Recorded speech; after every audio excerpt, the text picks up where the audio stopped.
Hi friends, எல்லாருக்கும் வணக்கம். இன்றைக்கி நம்ம தமிழ்நாடு கவர்மெண்ட் ஜாப் நோட்டிஃபிகேஷன் பற்றி இந்த வீடியோவில் பார்க்க போகிறோம். இதை யார் ரிலீஸ் பண்ணியிருக்காங்க அப்படின்னு சொல்லி பார்த்தோம்னா டிஎன்பிஎஸ்சி, அதாவது தமிழ்நாடு பப்ளிக் சர்வீஸ் கமிஷன் அவங்க ரிலீஸ் பண்ணியிருக்காங்க. இதோட ஹைலைட் என்ன அப்படின்னு சொல்லி பார்த்தோம்னா நோ இன்டர்வியூ அப்படிங்கிறது அவங்க சொல்லியிருக்காங்க. ஓகேங்களா?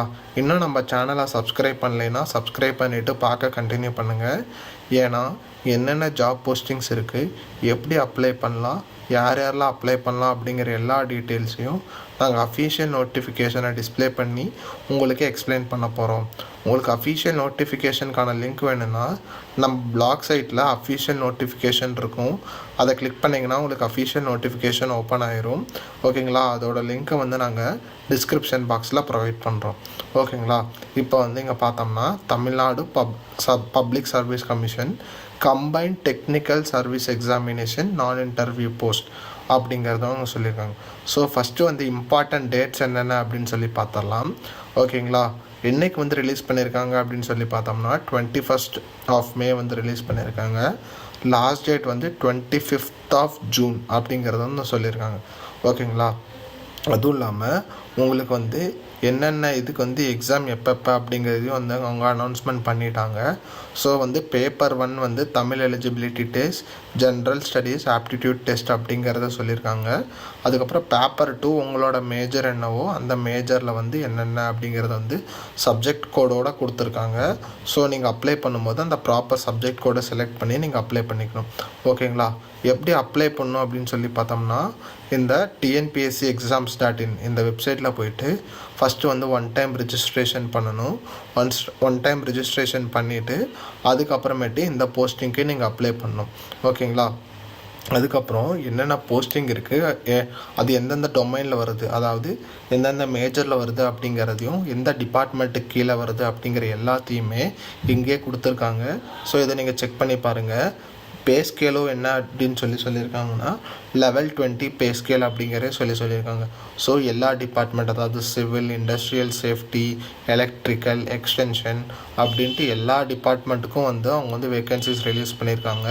எந்தெந்த டிபார்ட்மெண்ட்டுக்கு கீழே நீங்கள் ஒர்க் பண்ணுவீங்க, எவ்வளோ வேகன்சிஸ் இருக்குது, எவ்வளோ பே ஸ்கேல் அப்படிங்கிற எல்லா டீட்டெயில்ஸுமே இந்த சார்ட்டில் கொடுத்துருக்காங்க. ஸோ டோட்டலாக எவ்வளோ வேகன்சி இருக்குதுன்னு சொல்லி பார்த்தோம்னா 615 வேகன்சிஸ் இருக்குது அப்படிங்கிறது சொல்லியிருக்காங்க. ஓகேங்களா? அதுக்கப்புறம் என்ன எலிஜிபிலிட்டி க்ரைட்டீரியா அப்படின்னு சொல்லி பார்த்தோம்னா உங்களுக்கு ஜஸ்ட் 21 இயர்ஸ் முடிஞ்சிருக்கணும். ஓகேங்களா? யாருக்கு அப்படின்னு சொல்லி பார்த்தோம்னா expect for the post of executive officer, இந்த போஸ்டிங்க்கெலாம் எக்ஸப்ஷன் இருக்குது அப்படிங்கிறது அவங்க சொல்லியிருக்காங்க. ஓகேங்களா? மேக்ஸிமம் ஏஜ் லிமிட் என்னென்ன அப்படிங்கிறது இங்கேயே கொடுத்துருக்காங்க. ஸோ மேக்ஸிமமாக 32 வரைக்கும் இருக்கலாம் இந்த கேட்டகரிக்கு அப்படிங்கிறது எல்லாத்தையுமே இங்கே தெளிவாக கொடுத்துருக்காங்க. ஸோ இதையும் நீங்கள் ஒரு வாட்டி நீங்கள் செக் பண்ணி பாருங்கள். ஓகேங்களா? ஒருவேளை நீங்கள் பிசி, பிசிஎம், எம்பிசி அந்த கேட்டகரியிலலாம் வந்தீங்கன்னா உங்களுக்கு ஏஜ் ரிலாக்ஸேஷனும் இருக்குது. அது என்ன ஏஜ் ரிலாக்ஸேஷன் அப்படிங்கிறது இந்த சார்ட்டில் அவங்க கொடுத்துருக்காங்க. ஓகேங்களா? அதுக்கப்புறம் என்ன சப்போர்ட்டிங் டாக்குமெண்ட்லாம் இருக்கணும் அப்படின்னு சொல்லி பார்த்தோம்னா உங்களுக்கு உங்கள் 10th or 12th mark sheet verify பண்ணுவாங்க. எதுக்கு அப்படின்னு சொல்லி பார்த்தோம்னா உங்கள் டேட் ஆஃப் பர்த்துக்கு அப்படிங்கிறது அவங்க சொல்லியிருக்காங்க. ஓகேங்களா? நெக்ஸ்ட்டு இப்போ எஜுகேஷ்னல் குவாலிஃபிகேஷன், அதாவது நீங்கள் assistant civil engineer posting apply பண்ணணும் அப்படின்னு சொல்லி பார்த்தோம்னா உங்களுக்கு டிகிரி வாங்கியிருக்கணும் சிவில் இன்ஜினியரிங்கில் அப்படிங்கிறது சொல்லியிருக்காங்க. ஓகேங்களா? நெக்ஸ்ட் அசிஸ்டன்ட் இன்ஜினியர் சிவில், அதாவது இந்த போஸ்ட் கோடில் அப்ளை பண்ணுறீங்கன்னா degree in BE civil engineering அப்படிங்கிறத சொல்லியிருக்காங்க. அதுக்கப்புறம் அசிஸ்டண்ட் இன்ஜினியர் இந்த போஸ்டிங்க்கும் சிவில் இன்ஜினியர் அந்த மாதிரி எல்லா போஸ்டிங்க்கும் என்னென்ன என்னென்ன எலிஜிபிலிட்டி க்ரைட்டீரியா, அதாவது என்ன டிகிரி நீங்கள் முடிச்சிருக்கணும் அப்படிங்கிற எல்லாத்தையுமே இங்கே தெளிவாக கொடுத்துருக்காங்க. ஸோ இந்த சார்ட்டை நீங்கள் ஒரு வாட்டி கோத்ரூ பண்ணி பாருங்கள். ஓகேங்களா? இது ரொம்ப பெரிய நோட்டிஃபிகேஷன் ஃபார்ம். ஓகேங்களா? 146 பேஜஸ் இருக்குது. ஸோ இந்த வீடியோவில் எல்லாத்தையும் நமக்கு கவர் பண்ண முடியாது. ஓகேங்களா?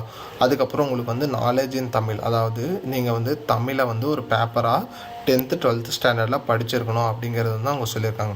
ஓகேங்களா? அதுக்கப்புறம் அது நீங்கள் டிசபிலிட்டியாக இருந்தீங்கன்னா எந்தெந்த போஸ்ட்க்கு அப்ளை பண்ண முடியாது அப்படிங்கிற எல்லாத்தையுமே இங்கே அவங்க கொடுத்துருக்காங்க. ஓகேங்களா? அதுக்கப்புறம் பிளான் ஃபார் எக்ஸாமினேஷன். ஸோ உங்களுக்கு எப்படி எக்ஸாம் நடக்கும் அப்படின்னு சொல்லி பார்த்தோம்னா உங்களுக்கு பேப்பர் 1 அதாவது part A, part B, part C அப்படின்னு 3 இருக்குது. இதில் ஸ்டாண்டர்ட் என்னன்னு சொல்லி பார்த்தோம்னா எஸ்எஸ்எல்சி ஸ்டாண்டர்ட். இதில் எல்லாத்தையுமே ஜென்ரல் ஸ்டடீஸ் மட்டும் டிகிரி ஸ்டாண்டர்ட் அப்படிங்கிறத சொல்லியிருக்காங்க. நெக்ஸ்ட்டு பேப்பர் 2, அதாவது உங்கள் சப்ஜெக்ட் பேப்பர், அது வந்து டிகிரி ஸ்டாண்டர்ட். ஸோ மேக்ஸிமமாக வந்து 450 மார்க்ஸ்க்கு இருக்கும். பேப்பர் 1 வந்து ஓஎம்ஆர் ஷீட்டில், பேப்பர் 2 வந்து கம்ப்யூட்டர் பேஸ்ட் டெஸ்ட் அப்படிங்கிறது தான் அவங்க சொல்லியிருக்காங்க. ஓகேங்களா? அதில் வந்து பேப்பர் 2ல் வந்து என்னென்ன கேட்பாங்க, சப்ஜெக்ட் பேப்பர், லாங்குவேஜ் என்னென்ன அப்படிங்கிற எல்லாத்தையுமே இங்கே கொடுத்துருக்காங்க. அப்படியே கொஞ்சம் கீழே போனோம்னா நமக்கு வந்து சிலபஸ் எல்லாமே இங்கே வந்து டீட்டெயில்டாக கொடுத்துருப்பாங்க. ஸோ இதை வந்து நீங்கள் ஒரு வாட்டி கோத்ரூ பண்ணி பாருங்கள். ஓகேங்களா? எப்படி அப்ளை பண்ணணும் எல்லாமே இங்கேயே கொடுத்துருக்காங்க. ஸோ ஒன் டைம் வந்து நீங்கள் ரெஜிஸ்டர் பண்ணணும். ரெஜிஸ்டர் பண்ணிவிட்டு அந்த போஸ்டிங்க்கு வந்து நீங்கள் அப்ளை பண்ணணும். எப்படி ஃபோட்டோ இருக்கணும், எல்லா டீட்டெயில்ஸுமே கொடுத்துருக்காங்க. ஓகேங்களா? நெக்ஸ்ட்டு வந்து நம்ம எக்ஸாம் சென்டர் எங்கே இருக்குது அப்படின்னு சொல்லி பார்த்தோம்னா எல்லா டிஸ்ட்ரிக்ட்லேயும் எக்ஸாம் சென்டர் இருக்குது. ஸோ அரியலூர்லேருந்து விருதுநகர் வரைக்கும் இங்கே கோடை வந்து நீங்கள் பார்த்துக்கோங்க. ஓகேங்களா? இந்த கோடு தான் நீங்கள் வந்து அங்கே வந்து செலக்ட் பண்ணுற மாதிரி இருக்கும், எங்கே இது அப்படின்னு சொல்லிட்டு. ஓகேங்களா? அதுக்கப்புறம் எக்ஸாம் ஃபீஸ் வந்து நீங்கள் 100 ருபீஸ் வந்து பே பண்ணணும் அப்படிங்கிறது வந்து சொல்லியிருக்காங்க. ஓகேங்களா?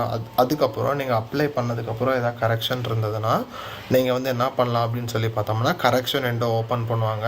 அந்த கரெக்ஷன் விண்டோவில் போயிட்டு நீங்கள் வந்து உங்கள் என்ன வந்து நீங்கள் தப்பாக பண்ணீங்களோ அதை வந்து நீங்கள் வந்து கரெக்ஷன் பண்ணிக்கலாம். ஓகேங்களா? அதுக்கப்புறம் வந்து ஃபுல்லாக வந்து அனெக்ஷர் தான் இருக்குது. இதெல்லாமே வந்து யார் யாருக்கு எலிஜிபிளோ அவங்க வந்து ஃபில் பண்ணுற மாதிரி இருக்கும். ஸோ இதையும் நீங்கள் ஒரு வாட்டி கோத்ரூ பண்ணுங்கள்.